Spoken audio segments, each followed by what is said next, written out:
Hello everyone, welcome to our YouTube channel Conceptual Study. Strong your base to strong your future. This is Diwakar Maurya. आइए शुरू करते हैं. Statistics का आज अपना है 4th लेक्चर. इससे पहले हमने 3 लेक्चर लगा लिए हैं. अगर वो अभी तक आपने नहीं देखे हैं तो प्लीज़ वो जाके देखिएगा. उसमें हमने क्या कुछ किया था, उसमें हमने देखा था कि स्टैटिस्टिक्स होती क्या है, ठीक है. उसमें उसका इंट्रोडक्शन देखा, सारा का सारा फंक्शन देखे, कैरेक्टरिस्टिक देखे, स्कोप देखे, और हमने वहाँ एक चीज़ देखी कि हमारे पास एक बाउली नाम का बंदा था, है ना. अच्छा, इस बावली ने, ये बावली बावला था, इसने 3 डेफिनेशन दी थी और तीनों की तीनों इनकम्प्लीट दी थी. और एक असली डेफिनेशन भी थी जिसमें हमने देखा था क्या कि पहले डाटा को कलेक्ट करेंगे, कलेक्शन ऑफ डाटा, उसके बाद उसे क्लासीफाई करेंगे, फिर उसे प्रेजेंट करेंगे, फिर उसे एनालाइज करेंगे और लास्ट में जाके क्या करेंगे, उसे इंटरप्रेट करेंगे. ठीक है. तो ये एक एक्चुअल में डेफिनेशन थी कि एक्चुअल में प्रोसेस था स्टैटिस्टिक्स का. तो अभी हमने एक इंट्रोडक्शन देख लिया. आज से हम क्या कर रहे हैं, कलेक्शन ऑफ डाटा शुरू कर रहे हैं. फिर उसका क्लासीफाइंग करेंगे, फिर प्रेजेंटिंग करेंगे, फिर एनालाइजिंग करेंगे और लास्ट में क्या करेंगे, इंटरप्रेट भी करेंगे. तो पूरा स्टैट्स एक प्रोसेस है जिसमें हम लोग सारा ये काम करने वाले हैं. ठीक है जी. चलिए स्टार्ट करने से पहले अगर अब तक आपने चैनल को सब्सक्राइब नहीं किया है तो चैनल को सब्सक्राइब कर लीजिएगा. प्लस में टेलीग्राम में हमारा एक ग्रुप है, उसे आप जाके ज्वाइन कर सकते हैं, कॉन्सेप्चुअल स्टडी के नेम से ही है. ठीक है.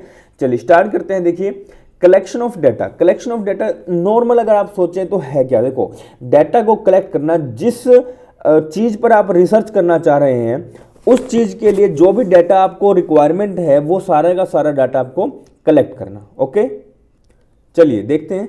देखो, collection of data, data collection is in fact the most important aspect of statistical survey. Statistical, देखो सर्वे क्या होता है, सर्वे होता है हमेशा पास्ट के लिए. ठीक है. तो वही कह रहे हैं कि हाँ जी, जब हम डाटा को कलेक्ट करते हैं वो तो मोस्ट इंपॉर्टेंट एस्पेक्ट है हमेशा हमारे स्टैटिस्टिकल सर्वे के लिए. जब भी हम पास्ट की चीज़ों को सर्वे करते हैं, देखते हैं कि हमारा ये क्या चीज़ हुई है, कैसे कैसे हुआ, वो सब हम लोग वहाँ पर देखते हैं. ठीक है. जैसे भी बजट आया तो बजट में हम लोग पहले सर्वे करते हैं, उसके बाद बजट निकाल के लाते हैं. सर्वे में देखते हैं कि हमने जो भी बजट रखे थे लास्ट ईयर में, क्या वो हमारे कितने कितने पूरे हुए, किस लेवल पे जाकर पूरे हुए, कितनी कमियां हैं, वो सब कुछ देखते हैं. उसके बाद जाके फ्यूचर के लिए प्रिडिक्ट करते हैं, फ्यूचर के लिए एस्टिमेट लगाते हैं या फ्यूचर के लिए बनाते हैं हम अपने बजट को. ठीक है. तो कहता है the term data as used in statistics means quantitative data. हम लोग फर्स्ट लेक्चर से पढ़ते आ रहे हैं कि quantitative data is called statistics. ठीक है. तो in other words, in data we include that information which is capable of numerical expression. एक ऐसी इंफॉर्मेशन जो केपेबल है किसमें, न्यूमेरिकल एक्सप्रेशन में. क्वालिटेटिव एस्पेक्ट लाइक इंटेलिजेंस हो गया, ऑनेस्टी हो गया, गुड और bad has no significance in statistics until और unless these are assigned some figures. तो जो भी हमारी क्वालिटीज़ होती हैं, क्वालिटीज़ में कभी भी क्वालिटीज़ को हम स्टैटिस्टिक्स नहीं कहेंगे, उनका कोई भी सिग्निफिकेंस नहीं होता है स्टैट्स में. ठीक है. लेकिन अगर क्वांटिटेटिव डाटा की बात करें, क्वांटिटेटिव डाटा की, न्यूमेरिकल्स की, तो उनका बहुत बड़ा रोल प्ले करता है. वो बहुत सारे रोल प्ले करते हैं, या कह लो वही मेन फैक्टर है. क्वांटिटेटिव डाटा ही मेन फैक्टर है जिसके ऊपर हम लोग क्या करते हैं, रिसर्च करते हैं या स्टैट्स का इस्तेमाल करते हैं. ठीक है. Qualitative aspect when expressed numerically can be studied in statistics. ठीक है. Statistics data are mainly of 2 types, primary data and secondary data. चलिए देखो, आगे करने से पहले मैं आपको चीज़ बताऊं, हमने एक चैनल, इसी चैनल पर ना रिसर्च एप्टीट्यूड का डाला हुआ है. आप रिसर्च एप्टीट्यूड भी साथ साथ देखते रहिएगा, या फिर एक स्टैट्स करने के बाद वो पूरा रिसर्च एप्टीट्यूड देखना. क्योंकि क्या है, स्टैटिस्टिक्स बहुत बड़ी चीज़ है, उसका एक छोटा सा पार्ट क्या है, रिसर्च है. ठीक है. तो आप जरूर देखना, ये दोनों के दोनों पूरे इंटरलिंक हैं. ठीक है. तो रिसर्च एप्टीट्यूड तो आपके पेपर 1 के लिए बहुत ज़्यादा इंपॉर्टेंट हो जाता है, क्योंकि यहीं से आपको सबसे ज़्यादा क्वेश्चन देखने को मिलते हैं. और स्टैट से तो अपने को फर्स्ट पेपर में भी थोड़ी सी हेल्प हो जाएगी और सेकंड पेपर में तो एग्जाम में आना ही आना है. ठीक है. चलिए देखिए, प्राइमरी डाटा कौन सा डाटा होता है, जहाँ पे आप खुद जा रहे हैं डाटा को कलेक्ट करने, खुद जा रहे हैं, खुद खड़े हुए, अपने आप क्वेश्चनर बनाया, आप गए लोगों के पास जाके आपने खुद पूछा, वहाँ पे कलेक्ट किया डाटा. मतलब जहाँ पे आप खुद पर्सनली एफर्ट कर रहे हैं उसे कहते हैं primary data. Data collected by the investigator for his own purpose for the first time from the beginning to end is called primary data. जहाँ पे क्या कह रहा है, ओन पर्पज के लिए फॉर फर्स्ट टाइम, पहली बार जहां पे कलेक्ट करी जा रही है, बिगिनिंग, शुरुआत से लेके आखिरी तक। It is collected from the source of origin, source of origin से कलेक्ट किया जाता है। वर्ड ऑफ वेसल्स में क्या कहते हैं, data originally collected in the process of investigation are also known as primary data. तो जब ओरिजिनली आप कलेक्ट कर रहे हैं, डाटा को प्रोसेस कर रहे हैं इन्वेस्टिगेशन करते वक्त, उसे भी आप क्या कहेंगे, प्राइमरी डाटा कहेंगे। लाइक जिस तरह वो CID वगैरह होती हैं या पुलिस होती है, वो क्या करती है, वो पर्सनली जाके लोगों से जांच पड़ताल करती है, ठीक है, भाई चोर कौन था या जिसने मर्डर किया वो मर्डरर कौन था, है ना। तो वो क्या कर रही है, वो इन्वेस्टिगेट कर रही है, तो वो भी उनके लिए क्या हुआ, प्राइमरी डाटा हुआ। Primary data are original, the concerned investigator is the first person to collect this information. जो भी इंफॉर्मेशन होगी वो उसको पर्सन, जो पहला पर्सन होगा वही उसको अगर कलेक्ट कर रहा है, जो रिसर्च करने जा रहे हैं, वही क्या होगी, आपकी प्राइमरी जो ये है डाटा होगा, ठीक है। The primary data are therefore a first hand information, इसे क्या कहेंगे, फर्स्ट हैंड इन्फॉर्मेशन कहेंगे। To illustrate, you may be interested in studying the socio economic status of two students studying in BBA first class who scored first division in their 12th examination. तो आपने क्या study करनी है कि socio economic background क्या है, socio economic status क्या है उन स्टूडेंट्स का जो BBA फर्स्ट क्लास में है, ठीक है। You collect information regarding their pocket allowance, ठीक है, आपको पॉकेट अलाउंस के रिगार्डिंग क्या करना है, डाटा कलेक्ट करना है, उनकी फैमिली इनकम कलेक्ट करनी है, एजुकेशनल स्टेटस कलेक्ट करने उनकी फैमिली मेंबर्स का, ठीक है। तो ये क्या है, ये सब कुछ आप जब खुद जाएंगे करने, हर एक स्टूडेंट से पूछेंगे, हर एक स्टूडेंट को ऑब्जर्व करेंगे, उस वक्त जो चीज़ें होंगी, वो जो डाटा आपके पास कलेक्ट होगा, उसे क्या कहेंगे आप, प्राइमरी डाटा कहेंगे। जब आप खुद जाके डाटा कलेक्ट करते हैं, आज से पहले उस चीज़ पे इंफॉर्मेशन, उस चीज़ पे डाटा कलेक्ट जो हुआ है, आप उसको नहीं ले रहे, किसी और का डाटा नहीं उठा रहे हैं, बेशक हुआ हो, लेकिन आप अब क्या कर रहे हैं, आप अपनी रिसर्च के लिए खुद जा रहे हैं, खुद जाके एफर्ट कर रहे हैं, उस डाटा को क्या कहेंगे, प्राइमरी डाटा कहेंगे। लेकिन बात करें, वो चीज़ पहले हुई है, ठीक है, हुई थी, लेकिन हमने डाटा फिर भी नहीं लिया और हमने जाके कलेक्ट किया, फिर तो है प्राइमरी। हुई थी, हमने क्या किया, वहाँ देखो हुई थी वहाँ पर, ठीक है, देखो वो उस पर्सन ने किया, तो हमने कहा कि चलो ले लेते हैं, मांग लेते हैं, थोड़ा सा भिखारी बन जाते हैं, क्या हो गया, तो हमारी रिसर्च अच्छी हो जाएगी, यही तो होगा ना। तो वही कहते हैं सेकेंडरी, उसे कहते हैं हम लोग सेकेंडरी डाटा, ठीक है। इससे पहले एक लाइन रहेगी, all this information would be termed as primary information और primary data since you happen with the first person to collect information. वही चीज़ है कि फर्स्ट पर्सन करेगा, तो ठीक है। अच्छा, सेकेंडरी में वापस, in the words of MM Blair, secondary data are those which are already in existence. कैसा है, ऑलरेडी इन एग्जिस्टेंस है, वो पहले से कलेक्ट हुआ है, and which has been collected for some other purpose than the answering of question in hand, ठीक है। तो अकॉर्डिंग टू वेसल क्या कहते हैं, data collected by other person are called secondary data. आपसे पहले मान लो आप हो B पर्सन, आपसे पहले A पर्सन ने डाटा को कलेक्ट किया हुआ था, उसके पास वो सारा का सारा डाटा था जो आपको रिक्वायरमेंट है। आप गए A के पास, आपने कहा भैया प्लीज़ दे दो, ठीक है, वो कहेगा चलो ठीक है ले लो, लेकिन मेरे नाम का रेफरेंस लिख देना, मेरे नाम का लिख देना, साइटेडनेस लिख देना, ठीक है। साइटेडनेस मैंने सबको पढ़ाया हुआ है, आपको रिसर्च में आप उधर जाके देख सकते हैं ये सब कुछ होता क्या है, ठीक है। तो ये क्या हुआ, यहाँ पे B ने जाके A से मांग लिया डाटा और A ने दे दिया, तो B ने अगर यूज़ कर लिया उस डाटा को, तो उसे क्या कहेंगे हम लोग, सेकेंडरी डाटा कहेंगे, ठीक है। These data are therefore called second hand data. Primary data को क्या कहेंगे, फर्स्ट हैंड डाटा कहेंगे, इसे कहेंगे सेकंड हैंड डाटा कहेंगे। Obviously since these data are already been collected by somebody else, these are available in the form of published और unpublished reports. For example, data relating to Indian railway which are annually published by the railway board would be secondary data for the researcher। तो वहां पे क्या होगा, secondary data उसे मान लिया जाएगा, ठीक है जी। चलिए आगे देखते हैं, कहता है डिस्टिंक्शन बिटवीन किसमें, प्राइमरी और सेकेंडरी डाटा में। अभी हमने देखा कि प्राइमरी डाटा क्या है, सेकेंडरी डाटा क्या है, अब इन दोनों में डिफरेंस थोड़ा सा देख लेते हैं। देखिए, डिफरेंस इन ओरिजिनलिटी, ऑब्वियसली चीज ओरिजिनलिटी होगी, प्राइमरी डाटा ओरिजिनल होगा, फर्स्ट हैंड डाटा होगा। लेकिन अगर हम बात करें सेकेंडरी डाटा की, तो वो कैसा होगा, जो ऑलरेडी एग्जिस्टेंस में है, या फिर उसे सेकेंड हैंड डाटा भी कहेंगे। तो वही कहते हैं प्राइमरी डाटा क्या है, ओरिजिनल है, ठीक है, कहाँ इन्वेस्टिगेटर के थ्रू होगा, फ्रॉम कहाँ से, ओरिजिन से, ठीक है। और सेकेंड डाटा कैसा होगा, जो ऑलरेडी कैसा है, एग्जिस्टेंस में है, एंड नॉट ओरिजिनल, ओरिजिनल नहीं है क्योंकि पहले से किसी ने कर रखा है। प्राइमरी डाटा क्या है, used for raw material while secondary data are finished goods. तो प्राइमरी डाटा में तो खिचड़ी सी मची होगी, आपको उसे क्लासीफाई भी करना होगा, लेकिन सेकेंडरी डाटा कैसा होगा, क्लासीफाई भी होगा, प्रेजेंट भी होगा, मतलब बढ़िया तरीके से उसको फिनिश्ड गुड्स टाइप कह सकते हो, फिनिश्ड प्रोडक्ट टाइप कह सकते हो, कि उसमें कोई भी हेर फेर करने की नीड नहीं है आपको बस उठाना है और उस पर चीज़ करके रिसर्च करनी है, बस इतना सा काम करना है, ठीक है। फिर है second difference in suitability of objective. Suitability है कैसा, primary data always related to specific objective of the investigator.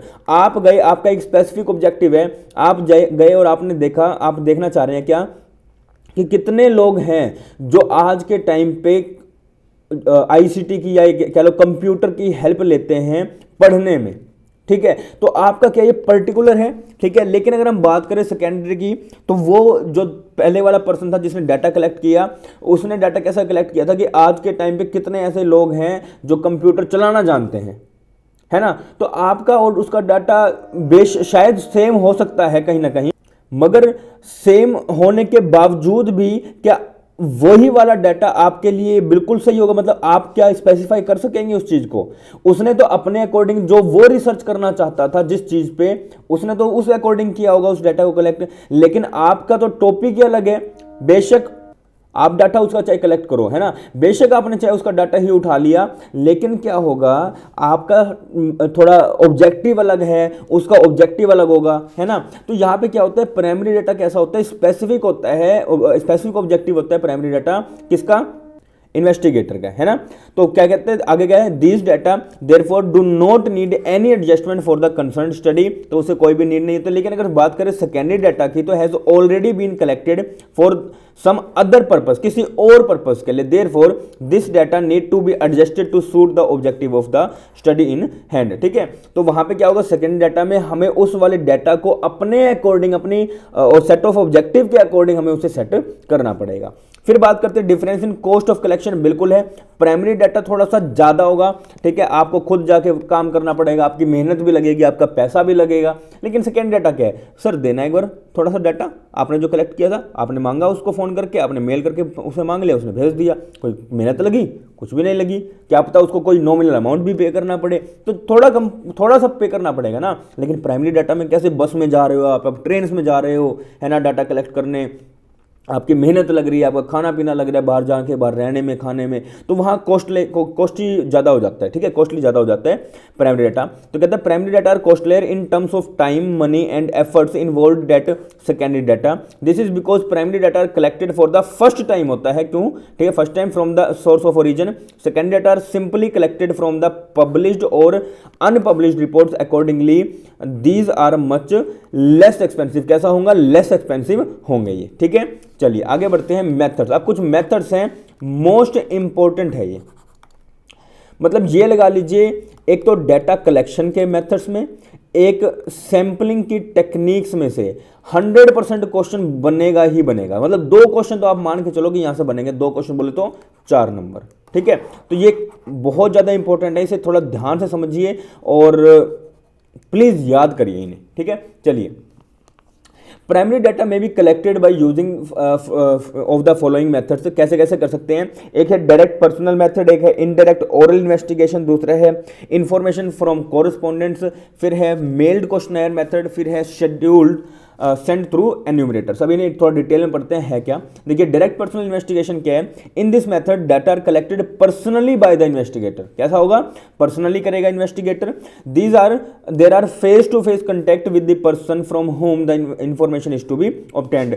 जो ये तो है रिसर्चर और ये उसके क्या हैं, जिनसे उसे डाटा कलेक्ट करना है, तो इनके पास जाएगा, इनसे फेस टू फेस कॉन्टैक्ट करेगा और कॉन्टैक्ट करके ये क्या करेगा, इन्फॉर्मेशन को कलेक्ट करेगा। Okay, data are collected by asking question relating to the inquiry to the informants. तो कैसा करेगा भाई, आस्क करेगा, उनसे क्वेश्चन पूछेगा, इंक्वायरी करेगा और डाटा कलेक्ट करेगा। Suppose if an investigator wants to collect about the involvement in politics of the students of Kurukshetra University Kurukshetra, he would go to the campus and contact each student and obtain the required information. तो वहां पे क्या करेगा, Kurukshetra university में जाएगा, उसके campus में जाएगा, स्टूडेंट से कॉन्टैक्ट करेगा और उनके बारे में इंफॉर्मेशन कलेक्ट करेगा। ठीक है, सुटेबिलिटी क्या है, this method is suitable particular one, ठीक है। तो सुटेबिलिटी भी आपको थोड़ा थोड़ा एक बार कॉमन सेंस से वैसे हो जाएगी, थोड़ी सी एक बार थोड़ा सा देख लेते हैं, ठीक है। This the field of investigation is limited, जहां पे लिमिटेड होगा ऑब्वियस चीज है, आपके पास है ही 50 बच्चे तो आप जाके कर सकते हैं, लेकिन आपके पास है मान लो 5000 बच्चे, आप डायरेक्ट पर्सनल कर सकते हैं, कभी नहीं कर सकते। और हमने यहाँ पे एक चीज पढ़ी थी, इस वाली जगह पे होता है एन्यूमरेशन मेथड, यहाँ पे लगता है एस्टीमेट, ध्यान है, क्योंकि ये है वास्ट पॉपुलेशन, ये क्या है शॉर्ट, थोड़ी सी पॉपुलेशन, लिमिटेड पॉपुलेशन। तो कहां पे यूज करेंगे डायरेक्ट पर्सनल को, जहां पे लिमिटेड पॉपुलेशन होगी। ग्रेटर डिग्री ऑफ ओरिजिनलिटी, हम चाहते हैं कि हमारा डाटा कैसा हो, ओरिजिनल हो, हम लोग वहां पे इस चीज को यूज करेंगे। फिर कहते हैं information is to be kept secret, ठीक है, तो इन्फॉर्मेशन कैसी सीक्रेट होनी चाहिए। फिर investigation needs lot of expertise, care and devotion, तो कैसा हो, यहाँ पर क्या होगा, जहाँ पे आप एक्सपर्टाइज होगी आपकी, आप केयर कर सकते हैं, आप डिवोशन दे सकते हैं, तो वहां पे क्या होगा, इस तरह के मेथड को आप यूज कर सकते हैं। तो पहला क्या है आपका डायरेक्ट पर्सनल इन्वेस्टिगेशन। देखो direct personal, face to face जाके जब आप डाटा को कलेक्ट करेंगे उसे कहेंगे डायरेक्ट पर्सनल इन्वेस्टिगेशन, ठीक है। चलिए नेक्स्ट करते हैं इनडायरेक्ट ओरल इन्वेस्टिगेशन। अब देखिए इनडायरेक्ट क्या है, ओरल इन्वेस्टिगेशन। आपने क्या किया, फोन कर लिया, ठीक है, फोन करके आपने बोल दिया हाँ जी सर ऐसा ऐसा है, मुझे अब डाटा की जरूरत है, आप मुझे डाटा बता दीजिए। आपने पर्टिकुलर फोन किया, आपके पास रैंडमली फोन भी आते होंगे कस्टमर केयर के थ्रू से, लाइक एयरटेल है, जियो है, इनकी तरफ से आपको कस्टमर केयर की तरफ से फोन आते होंगे, आपसे फीडबैक मांगते होंगे, ये डाटा तो कलेक्ट करते हैं, उसके बिहाफ पे तो ये रिसर्च करते हैं कि हाँ भाई कितने लोग हमसे सेटिस्फाई हैं, कितने लोगों को क्या क्या प्रॉब्लम्स आ रही हैं, तो उसी बेस पे ये सारा काम करते हैं। तो इनडायरेक्ट ओरल इन्वेस्टिगेशन ये होती है। In this method, the investigator obtains the information not from those persons who are information is needed. Information is collected orally, कैसे orally बोल के, from other persons who are expected to possess the necessary information. These other person are known as witness. उन्हें क्या कहेंगे हम लोग, witness कहेंगे। Indirect oral investigation is usually adopted in those cases where information through direct source is not possible or is less reliable. तो कई बार क्या होता है, फेस टू फेस आप जब जाके बोलते हैं ना तो लोग घबरा जाते हैं, जो मतलब गांव के लोग हैं थोड़े से मतलब जिनको ज़्यादा पढ़ा लिखा नहीं, जो लोगों पे भरोसा कम करते हैं, मतलब डर जाते हैं। कई बार ऐसा होता है, कई लोग होते हैं वो डर जाते हैं, तो वहाँ पे क्या होता है, आप वो डाटा अपना ढंग से दे नहीं पाते हैं, तो वो रिलायबल नहीं होते। तो फ़ोन पे वो थोड़ा सा कंफर्टेबल होते हैं, लेकिन फेस टू फेस वो अनकंफर्टेबल फील करते हैं, तो इसलिए डाटा वहाँ पे रिलायबल नहीं होता। For example in case of murder is to be investigated, it would be quite impossible to know the facts by contacting the person directly who are involved in it. In such case information is to be obtained from third person. किससे लोगे, third person से लोगे। मान लो कोई murder है, इसने, ये a person है, ये बी पर्सन है, इसने, ये है मर्डरर, इसने इसका मर्डर किया, तो आप इसके बारे में जानना चाहते हो, तो किसी अगर थर्ड पर्सन ने देखा हुआ ये, ठीक है, जिसे आप इंफॉर्मेशन ले सकते हो, ठीक है। तो क्या हुआ, सच है लाइक फ्रेंड हो गया, कोई नेबर हो गया, विटनेस हो गया, ठीक है, तो etcetera. Similarly if a fire has broken out at a certain place, the cause of fire may be traced by contacting persons living in the neighbourhoods of that area. तो किसी घर में आग लगी तो उस घर के, तो मान लो उस घर के कोई एक्सपायर होगी, उनको नहीं पता लगा कैसे हुआ, क्या क्या हुआ, कि क्या क्या प्रॉब्लम्स हुई, तो आस पड़ोस में जो भी लोग थे, जो विटनेस थे, उन लोगों से जाके वहाँ पे इंफॉर्मेशन कलेक्ट कर सकते हैं। तो इस तरह की जब चीज़ें होती हैं वहाँ पे हम लोग इस तरह का डाटा, इस तरह का मेथड यूज़ करते हैं डाटा को कलेक्ट करने के लिए। सुटेबिलिटी क्या है, the field of investigation is large, जहाँ पे लार्ज होगा। डायरेक्ट में क्या होगा, डायरेक्ट में क्या था, जब लिमिटेड डाटा हो अपने पास तो वहां पे हम कर सकते हैं। यहाँ पे जब लार्ज डाटा है, जब लार्ज पॉपुलेशन है, वहां पे हम क्या करेंगे, इनडायरेक्ट ओरल इन्वेस्टिगेशन करेंगे। It is not possible to have direct contact with, कोई भी मतलब पॉसिबल नहीं है डायरेक्ट कॉन्टैक्ट करना, फेस टू फेस कॉन्टैक्ट करना। The concern informations are not capable of giving information because of their ignorance.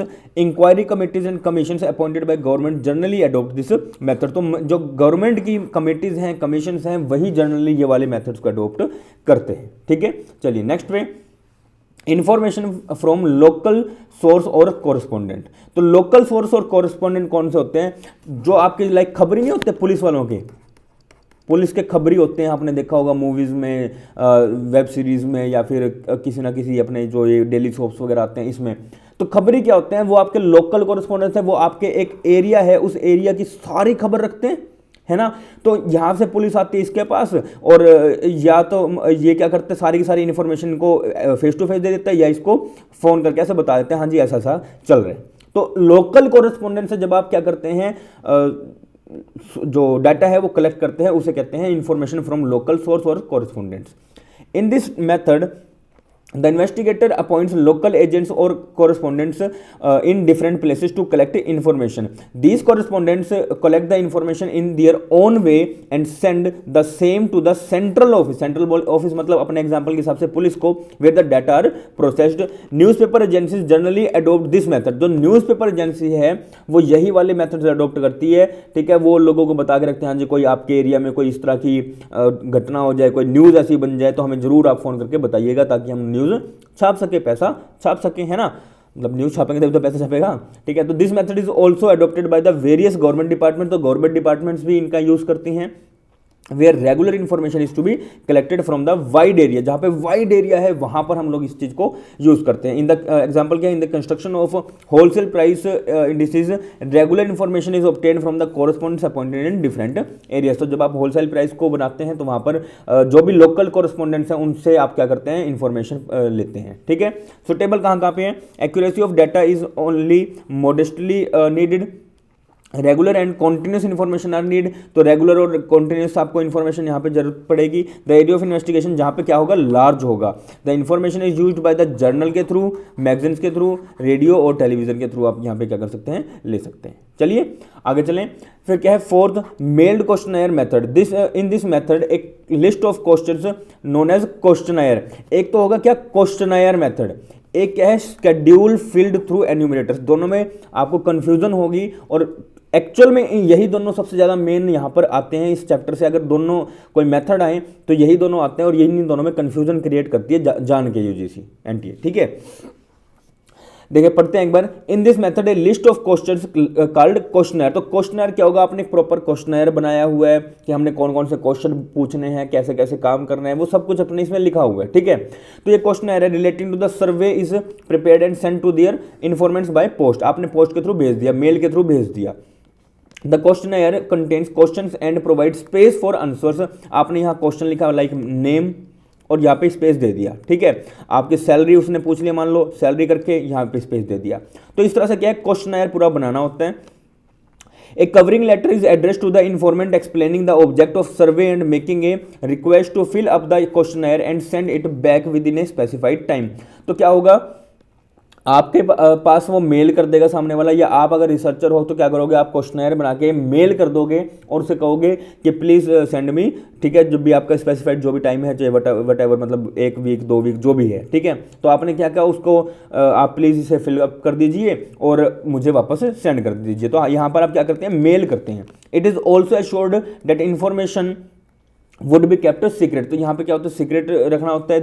The informants write the answer against the question and return the complete questionnaire to the investigator. तो यहाँ पे क्या होगा, जो भी person होगा उस जिसके पास मेल गई है, आपने दी है, भेजी है, वो अपना सारा का सारा यहाँ डाटा लिखेगा, उस डाटा को दोबारा से सबमिट करके आपके पास पहुँचा देगा, ठीक है। तो सुटेबल कहाँ पे, जहाँ पे एरिया क्या है, वाइड है, बहुत ज़्यादा एरिया है, आपने डाटा बहुत सारा कलेक्ट करना है वहाँ पर। When the informants are educated, जहां पे एजुकेटेड पर्सन हैं, ध्यान से सुनिएगा, जहां पे एजुकेटेड लोग हैं, पढ़े लिखे लोग हैं, वहां पे यूज होता है मेल्ड क्वेश्चनर मेथड। जहां पर अनएजुकेटेड लोग हैं वहां यूज होता है शेड्यूल फिल्ड थ्रू एन्यूमरेटर्स। अब ये एन्यूमरेटर्स कौन से होते हैं, लाइक चाय की दुकान पे वो छोटू होते हैं, एक तो होता है ओनर, दूसरा होता है छोटू, है ना। चाहे उसका नाम कुछ भी, आप उसको बुलाते हैं छोटू, कि छोटू हाँ भाई चाय दे दो थोड़ा सा, है ना। आप ये कहते हैं छोटू भाई 1 कप चाय, ऐसे कहते हैं। तो ये क्या है, स्केड्यूल क्या होते हैं, फिल थ्रू एन्यूमरेटर्स, वो एन्यूमरेटर्स हुए। तो एक क्या हुआ, रिसर्चर हुआ, एक रिसर्चर के साथ में कोई बंदा है, रिसर्चर का ऐसा लगा लो मतलब छोटा भाई है, या मतलब जो उसके साथ काम कर रहा है, रिसर्च कर रहा है, उसे कहते हैं एन्यूमरेटर, जो उसके बिहाफ पे क्या करेगा, डाटा को कलेक्ट करेगा। ये मेथड लगाते हैं हम कहां पर, जहां पे अनएजुकेटेड लोग हैं वहां पर, ठीक है। तो यहां पे क्या होगा, एक एन्यूमरेटर होगा, वो खुद जाएगा, खुद जाने के बाद मतलब क्वेश्चनर लेके जाएगा, क्वेश्चनर बनाया इसने, रिसर्चर ने, क्वेश्चनायर दिया एन्यूमरेटर को, एन्यूमरेटर जाएगा गांव में या ऐसे प्लेस पर, वहां पे जाकर डाटा को कलेक्ट करेगा, डाटा को कलेक्ट कैसे, उनसे पूछेगा और खुद लिखेगा, ठीक है।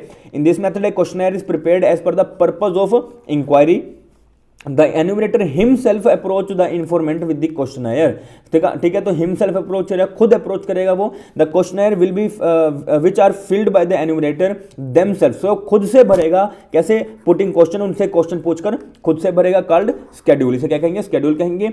सच under this method the enumerator himself fills the schedule after making inquiries from the informants. Enumerators are those person who help the investigators in collecting the data. The enumerators are given training to fill the schedules and put the questions intelligently in the interest of accuracy of information. तो यहाँ पे क्या चीज़ लिखी हुई है, सारी की सारी वही कि हाँ भाई खुद जाएगा वो क्या करेगा, लोगों से क्वेश्चन पूछेगा, खुद वहाँ पे फिलअप करेगा, ठीक है, वो सारी इन्वेस्टिगेशन करेगा और सारा का सारा डाटा जो है वो कलेक्ट करेगा। अभी सुटेबल कहाँ पे होगा, जहाँ पे लार्ज पॉपुलेशन है, स्पेसिफाइड एंड स्किल्ड इन्वेस्टिगेटर है, ठीक है। Investigator are well versed in local language, भाई हम उसी बंदे को वहां पर भेजेंगे जो, मान लो आपने केरला भेजना है, तो केरला में आप उसी बंदे को भेजोगे जिसको केरला की लैंग्वेज आती होगी, है ना। तो जिसको जिस लैंग्वेज में वो है, जिसको पता है, उसी बंदे को भेजोगे ताकि वो गांव के लोगों से या जहां से भी जिस भी लोगों से वो कॉन्टैक्ट कर रहा है, इंटरेक्ट कर रहा है, उनसे वो उसी लैंग्वेज में बात कर सके ताकि सारी की सारी इन्फॉर्मेशन अच्छे से ले सके। And culture norm of the informants, और ये सबसे ज़्यादा मेन यूज होती है अनएजुकेटेड एरिया में। ओके, चलिए, ये थे अपने कुछ प्राइमरी जो डाटा है उसको कलेक्ट करने के कुछ मेथड्स। अब इसके बाद देखते हैं गुड क्वेश्चनर के मेथड क्या हैं। लिमिटेड नंबर ऑफ क्वेश्चन होने चाहिए, ऐसा ना हो कि आपके पास 100-150 क्वेश्चन है, नहीं, आपके पास मैक्सिमम टू मैक्सिमम 30 से 40 क्वेश्चन हो, बहुत ज़्यादा हो जाते हैं ये भी, ठीक है।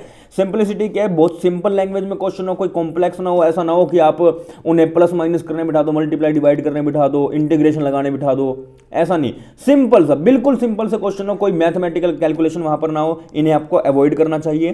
प्रॉपर ऑर्डर ऑफ क्वेश्चंस का, ऐसा ना हो कि आपने सब पहले सैलरी पूछ ली, फिर आपने एजुकेशन पूछ लिया, फिर आपने 4-5 और क्वेश्चन पूछ के बीच में नेम पूछ लिया, बीच में फिर आगे जाके फिर आपने उसका जेंडर पूछ लिया, फिर 4-5 क्वेश्चन और पूछ के फिर आपने एज पूछ लिया, तो ये क्या है, अजीब सा हो जाएगा, मतलब कोई भी चीज सिस्टमेटिक वे से नहीं होगी, ठीक है। फिर नो अनडिजायरेबल क्वेश्चन, बेफालतू का क्वेश्चन ना हो वहां पर कि हाँ जी आपकी शादी हो गई है कि नहीं हुई है, तो आपने ये नहीं पूछना कि शादी हो गई है कि नहीं हुई है, आपके कितने बच्चे हैं, आप कहाँ घूमने जाते हो, ये फलाने, बेफालतू के क्वेश्चन नहीं पूछना, वही क्वेश्चन पूछने जो रेलेवेंट है आपके रिसर्च के अकॉर्डिंग, ठीक है। तो अनडिजायरेबल क्वेश्चन और personal question in particular must be avoid, तो आपको इस तरह के क्वेश्चंस को अवॉइड करना चाहिए, ठीक है। The question should not offend the information, नहीं तो अगर ऑफेंड हो गया तो वो गलत इन्फॉर्मेशन देगा, गलत इन्फॉर्मेशन देगा तो आपका डाटा गलत होगा, और डाटा गलत होगा तो आपका रिसर्च भी गलत हो जाएगा, ठीक है। तो ये कुछ क्वालिटीज हैं, कुछ एसेंशियल्स हैं किसके, गुड क्वेश्चनर के, ठीक है। चलिए आगे देखते हैं।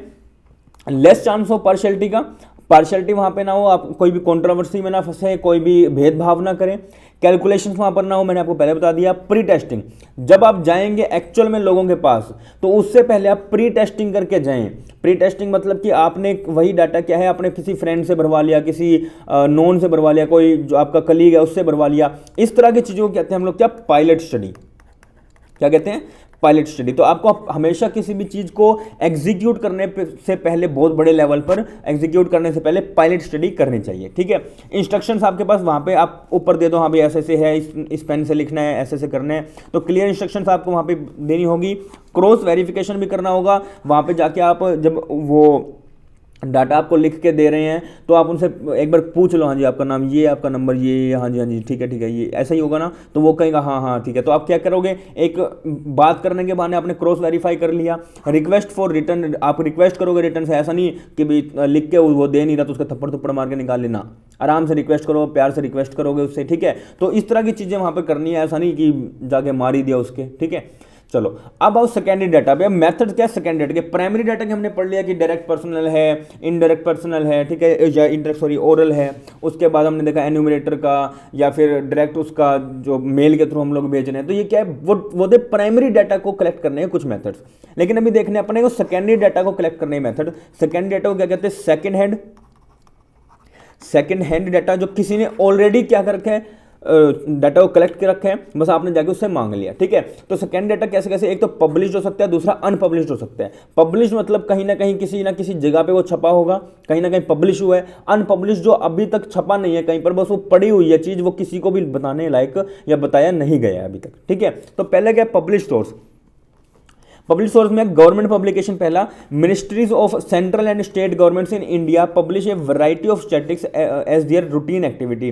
तो जिस तरह भी क्या होते हैं, बहुत सारे मैगजीन छपते हैं या फिर सर्वेज होते हैं, वहाँ पे क्या करते हैं, गवर्नमेंट जो है अपनी पब्लिकेशन से निकालती है और वहाँ बता देती है कि जी ऐसा ऐसा डाटा है, ये सब कुछ है। वहाँ से आपने देखा, उस डाटा को आपने कलेक्ट करके पढ़ा दिया, ठीक है, या उस डाटा को कलेक्ट करके आपने रिसर्च कर दी। As these are publish by the government, data are fairly reliable होगा। Some of the notable government publications statics are statistical abstract of India, इसमें छपते हैं annual survey of industries, agricultural statistics of India, report of currency and finance, labour gazette, reserve bank of India bulletin. तो यहाँ पे क्या होगा, सब चीज़ों के बारे में आपको जो है वो डाटा अवेलेबल हो जाएगा, तो पब्लिश डाटा इसे कहते हैं।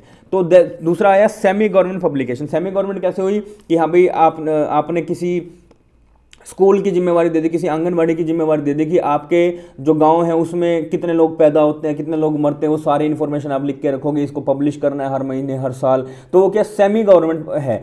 स्कूल वाले जो हैं वो हालांकि है तो स्कूल गवर्नमेंट है, लेकिन जो आंगनबाड़ी वर्कर्स हैं या ये कह लो कि जो उनका नौकरी है वो गवर्नमेंट है, लेकिन वो है कैसी, वो सेमी गवर्नमेंट है। वहाँ पे यूँ नहीं है कि पक्के पक्के गवर्नमेंट हैं, उनको निकाला भी जा सकता है, ठीक है। तो सेमी गवर्नमेंट पब्लिकेशन क्या है, semi government publication such as municipalities होगी, ठीक है, मेट्रोपॉलिटन काउंसिल्स होगी, पब्लिश करते हैं डाटा को एजुकेशन पे, हेल्थ पे, बर्थ पे, डेथ पे। These data are also fairly reliable and useful, ठीक है। तो वो क्या होती हैं, आपकी रिलायबल होती हैं और यूजफुल होती हैं। फिर क्या है, reports of committees and commission. बहुत सारी कमिटीज हैं, कमीशन है, फाइनेंस कमेटी होगी, फाइनेंस कमीशन हैं अपने, ठीक है, मोनोपोलिस कमीशन है, प्लानिंग कमीशन है, ठीक है। तो ये क्या है, सारे की सारी ये कमिटीज भी आपको टाइम टू टाइम क्या करती हैं, आपको सारे की सारी डाटा जो है प्रोवाइड करते रहते हैं उस कमेटी से रिलेटेड। तो committee and commission appointed by the government also furnish lot of statistical information in their report.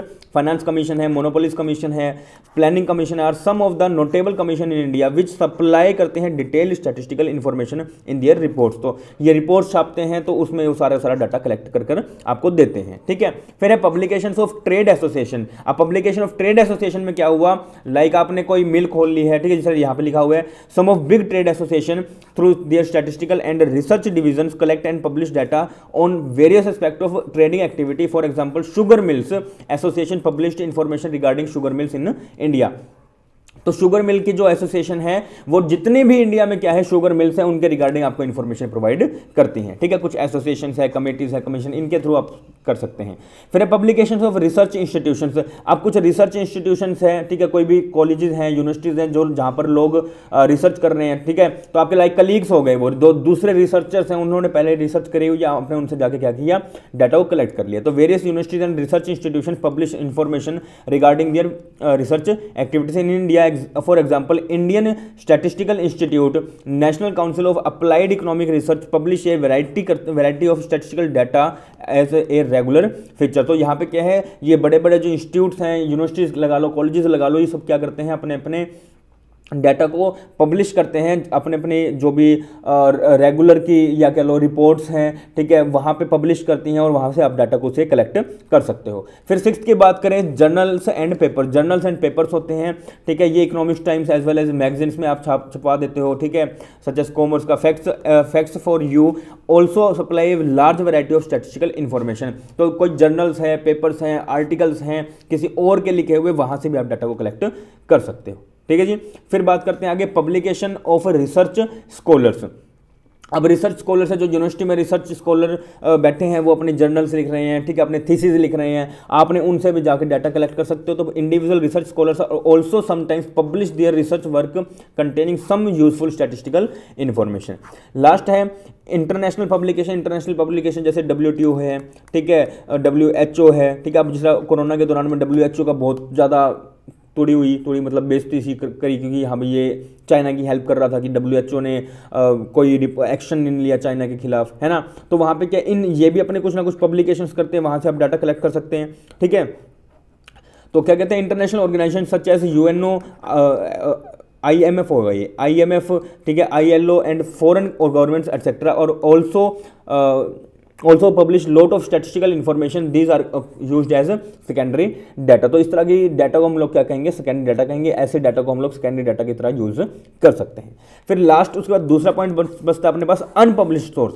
Unpublished source क्या होते हैं, जो अपने लिए कॉन्फिडेंशियल है, एक कंट्री के लिए कॉन्फिडेंशियल है, वो पब्लिश करना नहीं चाह रही है गवर्नमेंट या फिर कोई पर्सन है, उसे नहीं करना चाह रहे हैं, तो आपके पास वो रिकॉर्ड तो होगा। तो आप अगर रिसर्च करना चाहें और वो वहाँ पे चाहती है गवर्नमेंट या कोई भी ऐसी ऑर्गेनाइजेशन, तो आपको वो इंफॉर्मेशन भी प्रोवाइड करवा सकती है। ठीक है जी, देखिए क्या कहते हैं, these are some unpublished sources as well, these data are collected by the government organisations and others generally for their self use और office record, these data are not publish. तो वो कैसी होती है, उन डाटा को पब्लिश नहीं किया जाता है।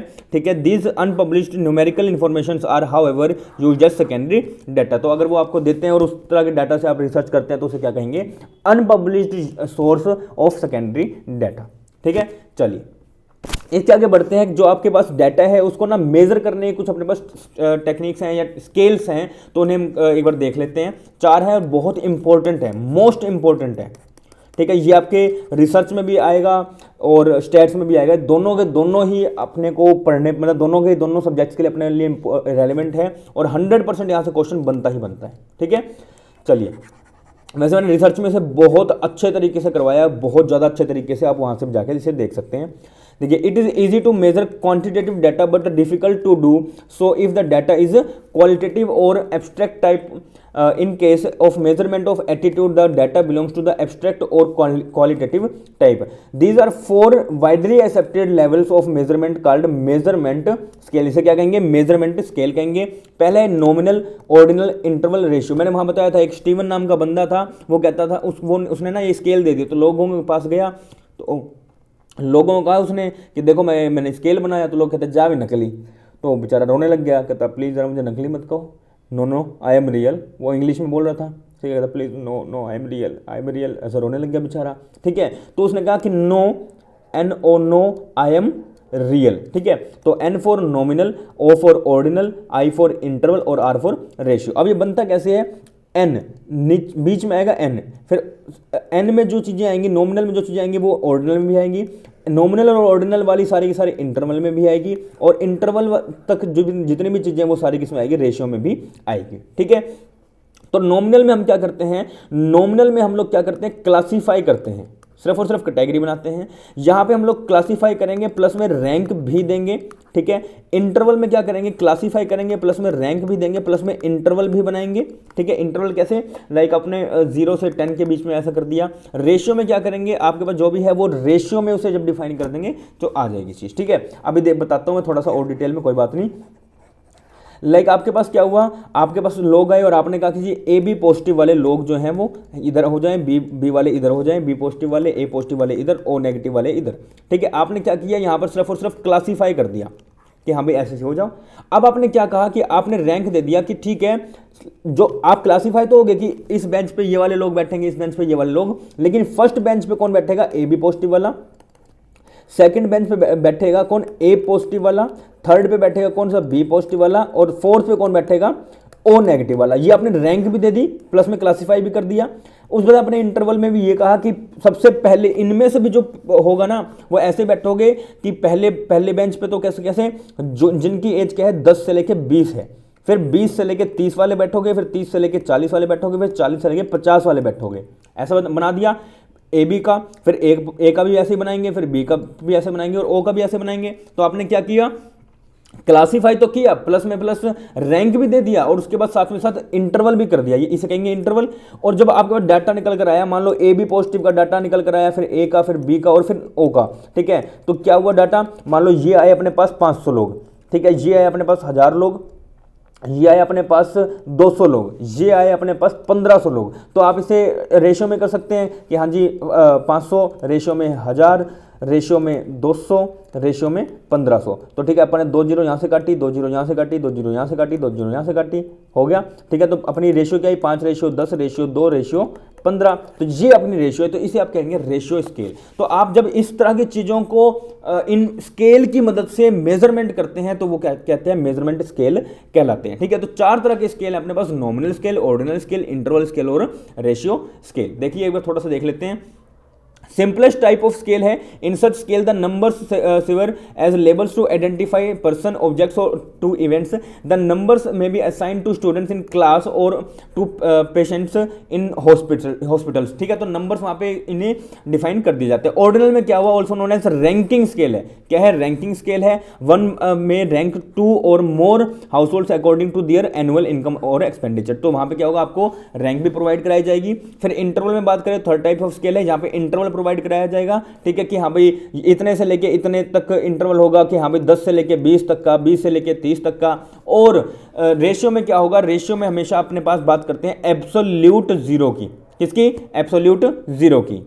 एब्सोल्यूट जीरो की यहां पे बात नहीं होती, एब्सोल्यूट जीरो की बात होती है इंटरवल में, क्योंकि हम लोग यहां पे शुरू कैसे करते हैं, 0 से 10, 10 से 20 ऐसे शुरू करते हैं, लेकिन रेशियो में कभी भी 0 नहीं होगा। ठीक है, तो एब्सोल्यूट कहां पे होता है, इंटरवल में होता है। वैसे लाइन लिखी हुई है, the ratio scale is also use for measurement quantity variables but differ from interval scale, that is it has a absolute 0 point. ठीक है, तो वहां पे क्या होता है, एब्सोल्यूट जीरो की बात भी आती है इंटरवल में, लेकिन रेशियो में किसी भी तरह की एब्सोल्यूट जीरो की बात नहीं आएगी। Meaning that the value of such variables can also be 0। ठीक है, चलिए फिर कहते हैं some example of physical measurement like height हो गया, वेट हो गया, डिस्टेंस हो गया, etcetera. The ratio scale indicates the equal ratio among the elements being measured.